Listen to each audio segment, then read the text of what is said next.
Hey, what's going on, you guys? It's Victor here, and today I want to talk about the long-standing debate about whether or not lifting weights and building muscle can make you less flexible as it relates to limb lengthening. So we're going to go over the two different schools of thought by delving deeper into the science behind weight training and flexibility. Also, what happens to the soft tissue during limb lengthening. And finally, what you can and should do in order to reap the benefits of both strength and stature. Okay, so the common misbelief that many prospective patients have is that by lifting weights, you automatically become less flexible and that you shouldn't train your legs for a year or more before the surgery, or else you might get too tight, develop a contracture, and not be able to hit your lengthening goal. And to make matters worse, some of the surgeons have tried to solidify this as fact in the patient's heads. However, research has proven that lifting does not impede your flexibility. In fact, the opposite is true. But real quick, let's discuss some facts about flexibility. So it's a well-known fact that as we age, we lose flexibility. Genetics and gender can also impact your range of motion, seeing how women are typically more flexible than men. If you have a desk job, you may realize that your hip flexors get really tight, being in that pre-contracted position all day long. And if you're overweight, meaning that you have a lot of body fat where it limits range of motion in the adjacent joint, well, then you could possibly have some trouble during a limb lengthening process because that is a lot of bulk to have. Another really interesting fact about flexibility is that it's more neurally affected than mechanical.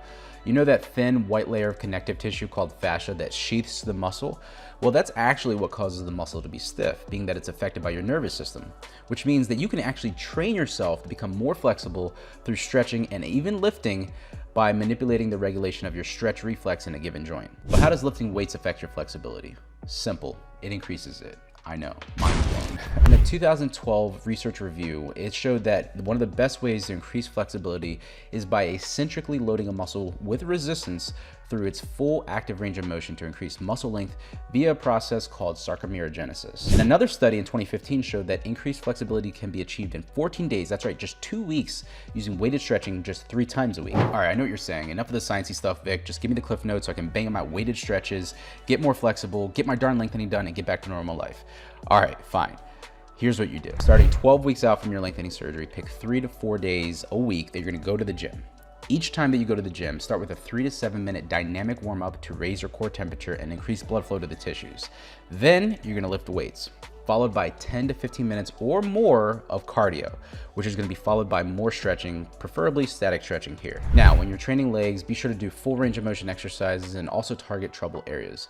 For example, if your hamstrings are tight, doing things like Romanian deadlifts are fantastic for increasing flexibility in the posterior chain because it lengthens at both the knee joint and the hip joint. For those of you with tight hip flexors from sitting at the desk all day or working remotely, things like walking lunges, Bulgarian split squats, they're really good for stretching out that hip flexor. Squats and leg presses are really good to build up strength in the quads, the glutes, the hip abductors, and the hip adductors. Also, make sure that you do full range of motion calf raises to increase flexibility in the ankle, especially if you're thinking about tibial lengthening. Now, when it comes to how much weight you should be lifting with, I suggest transitioning to a lighter weight and a bit higher reps. For example, if you can do an exercise for 8 reps, reduce the weight a bit and shoot for 12 to 15, maybe even 20 reps, which will allow you to ensure you're getting a full range of motion, maximal stretch, which is conditioning the tissues properly. But what about really big muscles? Can't that impact your range of motion and flexibility for lengthening as well?